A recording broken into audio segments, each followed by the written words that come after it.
നമസ്കാരമുണ്ട്. ഞാനേ സാധുവിന് പരിപാലന സംഘത്തിൻ്റെ സംസ്ഥാന വൈസ് പ്രസിഡന്റ്. എൻ്റെ പേര് സുരേഷ് സഹദേവനാണ്. ഞാൻ മീഡിയ ന്യൂസിന് ഒരു ഇൻ്റർവ്യൂ ചെയ്യുവാൻ വേണ്ടി വന്നിരിക്കുകയാണ്.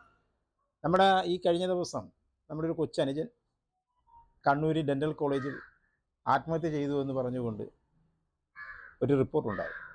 യഥാർത്ഥത്തിൽ ആ കൊച്ചനുജനെ കൊന്നതാണ്. അത് ഞങ്ങൾക്ക് വ്യക്തമായ രീതിയിൽ അറിയാം. കാര്യം പോസ്റ്റ്മോർട്ടം റിപ്പോർട്ട് പുറത്തു വന്നപ്പോൾ വളരെ മൃഗീയമായ രീതിയിൽ തന്നെ ആ കൊച്ചിനെ കൊല്ലുകയും അവിടെ നിന്ന് താഴോട്ടിടുകയും ചെയ്തതായിട്ടാണ് നമുക്ക് കിട്ടിയ റിപ്പോർട്ട്. അതും പ്രകാരം കേരള ചരിത്രത്തിൽ 115 ദളിത് വിദ്യാർത്ഥികളെ ഈ ഗവൺമെൻറ് അധികാരത്തിൽ വന്നപ്പോൾ തന്നെ കൊന്നിട്ടൊരു അന്വേഷണം പോലുമില്ല. ഇപ്പോഴും ഇതിനെക്കുറിച്ച് അന്വേഷിക്കുന്നില്ല. അവർക്ക് മുൻകൂർ ജാമ്യത്തിന് വേണ്ടി ആപ്ലിക്കേഷൻ കൊടുത്തിരിക്കുകയാണ്. അവരെ അറസ്റ്റ് ചെയ്യുന്നില്ല. അട്രോസിറ്റി ആക്ട് പ്രകാരമുള്ള അറസ്റ്റൊക്കെ ഉണ്ടാകേണ്ടതാണ്, പക്ഷെ ഉണ്ടായിട്ടില്ല. ഈ സാഹചര്യത്തിൽ കേരളത്തിലെ എല്ലാ ദളിത് ആദിവാസി മേഖലയിലുള്ള ആൾക്കാരെല്ലാം കൂടി ചേർന്നുകൊണ്ട് ആ പ്രസ്ഥാനത്തിന് രൂപം കൊടുത്തുകൊണ്ട് ഇതിനെതിരെ 28-ാം തീയതി സംസ്ഥാന വ്യാപകമായി ഞങ്ങൾ ഹർത്താൽ പ്രഖ്യാപിച്ചിരിക്കുക.